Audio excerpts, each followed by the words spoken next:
At about 11:30 in the morning on the southwestern coast of Chile, 7.6 magnitude quake, possibly just deep enough to absorb all of the energy. Ironically, this has occurred in an area, good news that it's sparsely populated, but on a rupture that gave us the world's largest earthquake in 1960 at a magnitude 9.5. So there is some damage that we're getting reports. About 41,000 felt very strong shaking, but nothing in the severe category. Authorities there are saying no fatalities, and that's what the USGS is telling us. We love it when it's green. That means a low impact. But, Michael, there was some damage. And, of course, we're going to continue to see those damage assessments come in, and we'll pass all that information. Of course, what they do right away, line up for petrol. Reports of damages are only starting to trickle in now, and in large part because this typhoon hit the central region of the Philippines in the dark, and so it was traversing that region literally in the dark. And I say literally because power was out for most areas of that region. It's still out in some areas. Cell signal is still spotty, so it is quite difficult at this point to get a full picture of the extent of the damage. We have seen local media reports as well as posts on social media about just how strong the winds were in the first few hours it hit the Philippines. People were saying the winds were pounding on their windows, that trees got uprooted, that tin roofs and signages were blown off. And so this was a strong typhoon, a Category 4 typhoon when it hit the Philippines. Now it has been downgraded to a Category 3. Still a strong typhoon though, and so we can expect people to still be in evacuation centers at least in the next 24 hours. So far though, no reports of deaths. Christmas is a big holiday here in the Philippines. It is peak travel season, and so with flights and sea travel grounded, I think you can imagine the scenario. Thousands of passengers are now stranded in various ports in the Philippines. In fact, they've had to spend Christmas Eve and Christmas Day in those ports. Some of them were even transferred to evacuation centers. Local governments that are handling those ports even had to ask additional assistance from the national government for food for those passengers. Local governments had evacuated or tried to evacuate people on Christmas Eve and on Christmas Day. Of course, people hesitated to evacuate, and so what the local governments had to do was to impose forced evacuation measures. And one governor even brought in roast pigs to evacuation centers just to entice people to leave their homes.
Turkey has called on members of the United States-led coalition fighting Islamic State to assist in air support to Turkey-backed troops laying siege in the ISIL-held northern Syrian town of al-Bab. Rebels supported by Turkish troops are battling ISIL in the Euphrates Shield operation launched almost 4 months ago. The operation aims to sweep the Sunni hardliners and Kurdish fighters from Turkey's border with Syria. Turkish officials confirmed that a total of 226 ISIL militants had been neutralized in latest operations around al-Bab, with intense diplomatic efforts underway to establish a ceasefire across Syria. The Turkish Interior Ministry says that its forces have arrested nearly 1,700 people over alleged relations with terrorist organizations last week. Of the figure, 516 were detained for further questioning. Almost two-thirds of the arrested people are accused of having links with the self-exiled cleric Fethullah Gulen. President Recep Tayyip Erdogan accuses Gulen of orchestrating the failed mid-July coup. About a third of the detainees were questioned for links with the outlawed Kurdistan Workers' Party, the PKK, and only 12 were thrown behind bars on Daesh-related terrorism charges. Also on Monday, Turkish security forces took away a lawmaker from the pro-Kurdish party HDP in Ankara. Aysel Tugluk's arrest brings to 14 the number of opposition MPs detained since last month.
China is firmly against the section in the U.S. National Defense Authorization Act for next year on high-level military exchanges with Taiwan.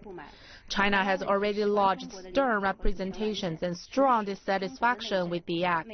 Although the Taiwan content is not legally binding, it interferes with our internal affairs and infringes on China's sovereignty. It is completely unacceptable. China urges Washington to keep its promise to China that stop military communication and arms sales to Taiwan. Well, it is worth pointing out that this is the very first time that the U.S.'s National Defense Authorization Act for fiscal 2017 includes a section on senior military exchanges with Taiwan. Specifically, the act states it is the sense of Congress that the Secretary of Defense should conduct such a program. If implemented, the program will take place both in Taiwan and the U.S. Abe is the first sitting Japanese leader to visit the USS Arizona Memorial and pay tribute to the victims of the bombing raid, which saw more than 2,000 military personnel killed. Abe said on Monday that he wants to send a message to the world during his visit that Japan will never repeat the atrocities of the past.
Democratic Republic of Congo, at least 34 civilians have been killed in what's been described as a massacre.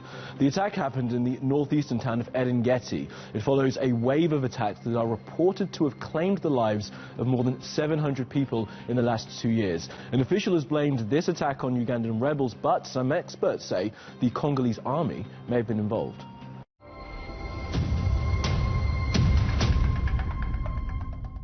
Well, Israeli media say that Tel Aviv plans to build thousands of settler units in Jerusalem al-Quds, according to an Israeli newspaper. An Israeli committee is scheduled to convene on Wednesday to approve the construction of 5,600 settler units in East Jerusalem al-Quds. The deputy mayor of Jerusalem al-Quds, Mayor Turjuman, said he was looking forward to the incoming U.S. administration to make up for the shortage in construction of settler units during President Barack Obama's term. The construction plan, if approved, would violate a recent UN Security Council resolution which decried Israel's policy of settlement expansion and demanded a halt to such activities. All Israeli settlements are illegal under international law.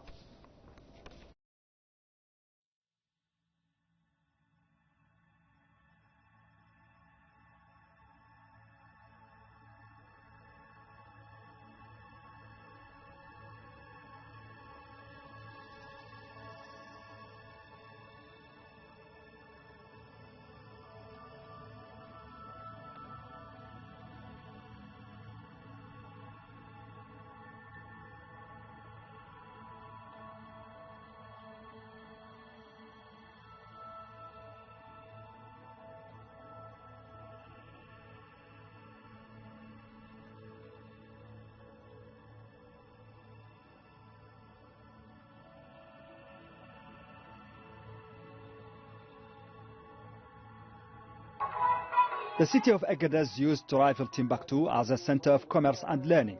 Now it's a revolving door for human traffickers and African migrants trying to reach Europe. But the passage is never easy.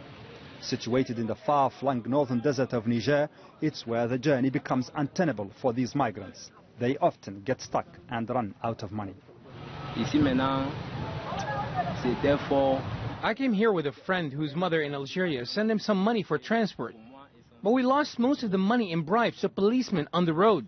My friend has decided to continue the trip without me, and my family say they're not able to provide me any help.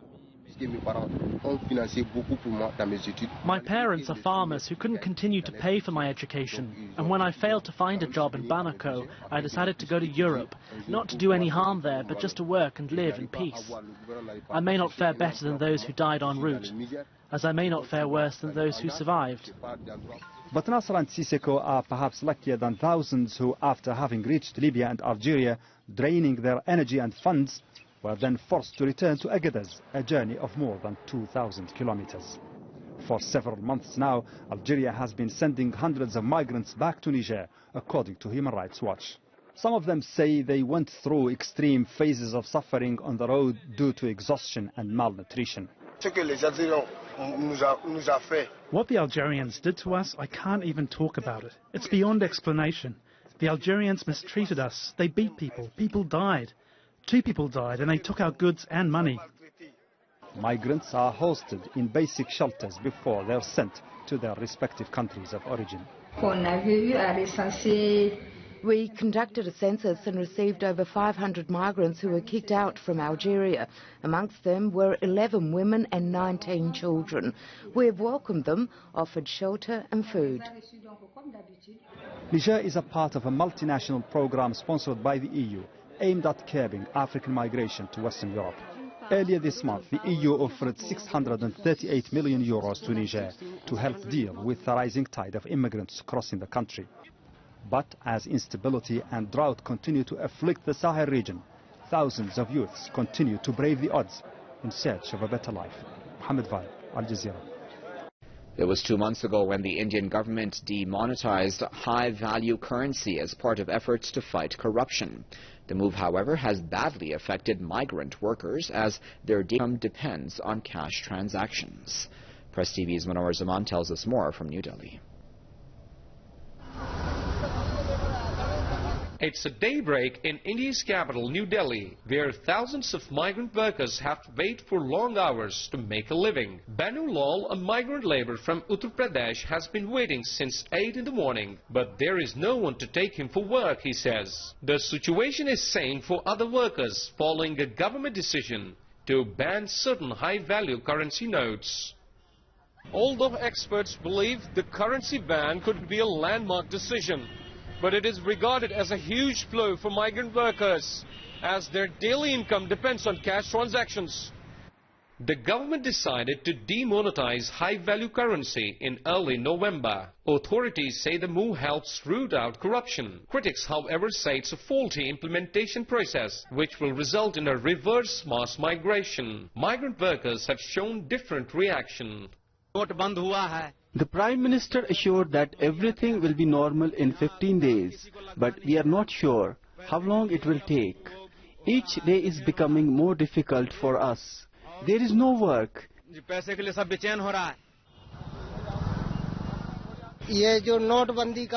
I think it's a short-term suffering, but it will secure our country's future. Rich people are holding enormous money, and the country is facing corruption epidemic. I think I can live with it only if it does not last longer. Sectors such as agriculture, manufacturing and retail, which are largely dependent on cash dealings, are facing major crunch. Outside the banks across the country, people have to line up for cash, while money laundering has raised fears of long-term consequences. Despite widespread criticism, Prime Minister Narendra Modi has defended his government's decision to demonetize high-value currency and pledged to continue fight against corruption. Munawar Zaman, Press TV, New Delhi.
At first glance, it appears like a forgotten part of Italy, but for decades the community in Idroscalo has survived against the odds.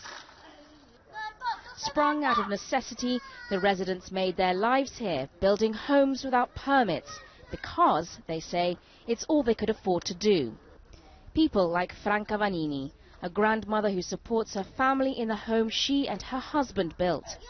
For years they struggled to get by, her and her daughter often working up to several jobs at a time, yet they have never been able to escape the poverty trap and the stigma that accompanies it. Many of the people who live here judge us really badly. They've called us so many names: ugly, dirty, bad, criminals, mafia members. They even call us liars. Moreover, the authorities have barely done a thing to support those living here. Not a day goes by when we're not fighting for our community. We struggle over issues like the sewage, the garbage disposal and our streets. What's a basic right for any citizen in Rome has become a real struggle for us. It may only be 50 kilometers outside of Rome, but Idroscalo may as well be completely off the radar. The local authorities barely do anything here, including fixing the main road into the community, which floods regularly and leaves children unable to go to school. More than 4.5 million people in Italy are so affected by deprivation that they face social exclusion. That's the highest rate in 10 years. The National Statistics Office said that 1 in 4 people is now at risk of poverty. In Italy, we lost a lot of jobs, unemployment and also working poor, people who have a job but the salary is very low and not enough to maintain and to live with for their families. And in the country's shops and markets, the hardship is being keenly felt. For